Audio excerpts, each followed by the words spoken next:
Il est sans doute le pirate le plus célèbre de l'histoire, mais aussi celui dont l'image a été la plus déformée. Barbe Noire. On l'imagine avec la barbe en feu, les yeux fous, brandissant 2 pistolets. Notre image est sûrement déformée par One Piece ou Assassin's Creed Black Flag, qui en fait un démon sorti de la mer. Sauf que la réalité est beaucoup plus nuancée, parfois plus surprenante. Fait intéressant, on ne sait pas du tout à quoi il ressemblait vraiment. Il n'existe aucun portrait de lui à l'époque. Les images qu'on voit aujourd'hui sont des inventions d'artistes après sa mort. Aujourd'hui, je vous raconte la vraie histoire de Barbe Noire. Les zones d'ombre, les anecdotes qui ont construit sa légende et la manière dont la pop culture s'est emparée de lui.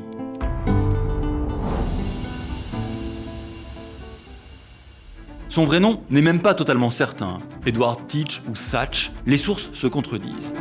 Il serait né vers 1680, peut-être à Bristol en Angleterre. Selon certains, il saurait lire, chose plutôt rare à l'époque. Vient-il d'une famille riche ? Mystère. Et ce ne sera pas le seul mystère. Il apparaît dans les documents historiques autour de 1716, au moment où l'âge d'or de la piraterie bat son plein. Mais n'allons pas trop vite. Avant d'être pirate, Barbe Noire est marin. Marin dans la marine marchande, probablement pendant la guerre de succession d'Espagne qui oppose les grandes puissances européennes suite à la mort sans descendance en 1700 du dernier Habsbourg espagnol, Charles II. Marin, ou plutôt corsaire. Vous savez, ces marins un peu spéciaux à qui leur maître les monarchies européennes donnaient le droit de piller les navires à condition qu'ils soient un navire ennemi. Et dans une Europe qui crevait de faim, c'était une bonne situation en corsaire. Mais manque de bol, à peine est-il corsaire pour la couronne britannique qu'est signé le traité d'Utrecht de 1713 qui met fin à la guerre qui déchire depuis 10 ans l'Europe. Et notre pauvre Édouard n'a plus de navire à se mettre sous la dent.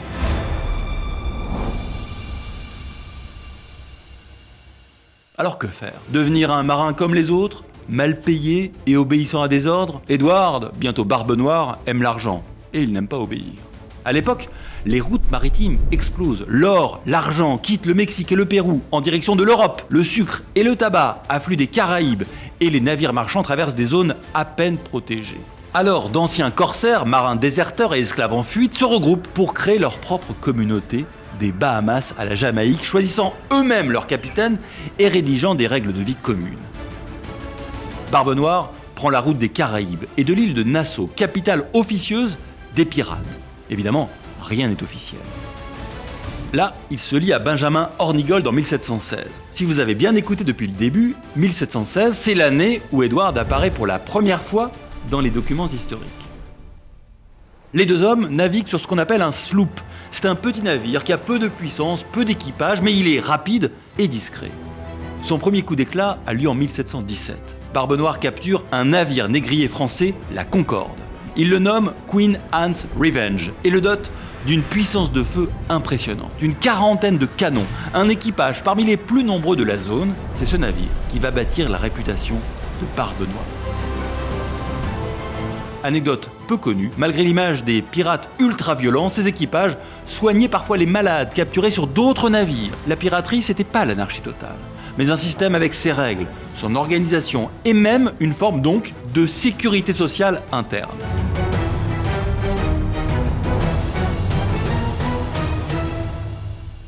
La rumeur dit que Barbe Noire mettait des mèches enflammées dans sa barbe pour apparaître comme un démon. Ce n'est pas entièrement faux. Plusieurs témoignages décrivent en effet des mèches de chanvre qui fumaient pendant le combat. Pas forcément des flammes, mais en tout cas une épaisse fumée autour de son visage qui lui créait une aura terrifiante. Barbe Noire avait compris une chose, l'importance de la mise en scène. La peur faisait la moitié du travail. En effet, beaucoup de navires se rendaient dès qu'ils voyaient son pavillon. Son pavillon d'ailleurs, un squelette de diable qui plante sa lance dans un cœur. Plutôt flippant. Contrairement à l'image qu'on a de lui, Barbe Noire n'a pas laissé derrière lui un grand nombre de massacres.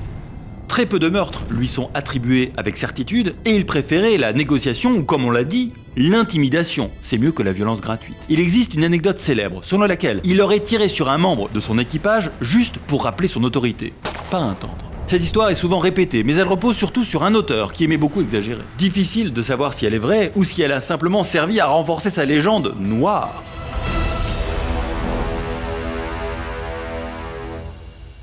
En mai 1718, Barbe Noire lance ce qui est probablement l'un des coups les plus audacieux de toute l'histoire de la piraterie. Il bloque carrément l'entrée du port de Charleston en Caroline du Sud. Là, il va capturer plusieurs navires, il prend des otages et il exige une rançon.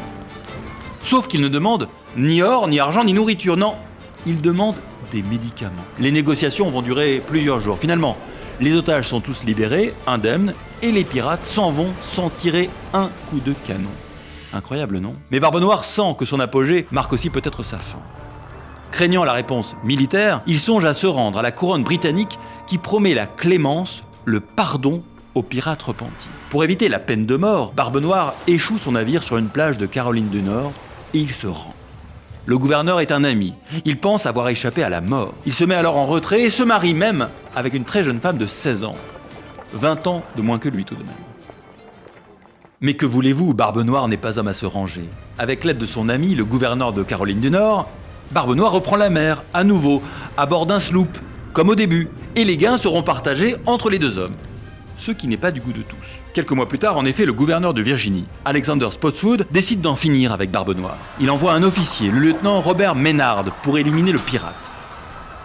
Et le 22 novembre 1718, dans une petite crique près d'Ocracoke, Barbe-Noire tombe dans une embuscade. Le combat est ultra violent. Selon Robert Maynard, Barbe-Noire aurait reçu 20 coups de sabre et 5 balles avant de mourir.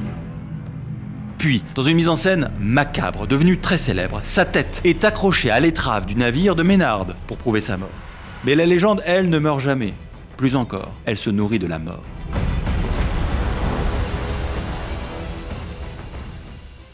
À partir du 19e siècle, Barbe-Noire devient un personnage de roman et un symbole de l'imaginaire pirate. Dans la culture moderne, son image explose. Pirates des Caraïbes 4 en fait un sorcier terrifiant. Our flag means death le transforme en anti-héros sensible. Les jeux vidéo, Assassin's Creed, le présentent comme un mentor charismatique. Et il est l'un des protagonistes principaux, bien sûr, de One Piece. Si vous connaissez bien, c'est la seule personne connue à avoir absorbé 2 fruits du démon différents. Chacune de ces versions prend quelques fragments historiques réels et comble le reste avec de la fiction. Barbe-Noire devient moins un homme qu'un archétype, le pirate absolu. Au final, que dire? Barbe-Noire n'était sûrement ni un monstre sanguinaire, ni un simple marin devenu hors la loi. C'était, je crois, un stratège, un chef, surtout un maître de la mise en scène. Il avait compris que provoquer la peur est souvent bien plus efficace que l'affrontement. C'est peut-être pour ça que son nom résonne encore aujourd'hui, 3 siècles après sa mort. Il avait déjà compris, avant tout le monde, le pouvoir d'une image. C'était le 6e épisode des sagas. Si vous avez des commentaires, n'hésitez pas à les écrire sous la vidéo. Et puis, si vous avez des propositions, des histoires que vous aimeriez que je raconte, n'hésitez pas non plus. Promis, on les lira avec la plus grande attention. À très vite.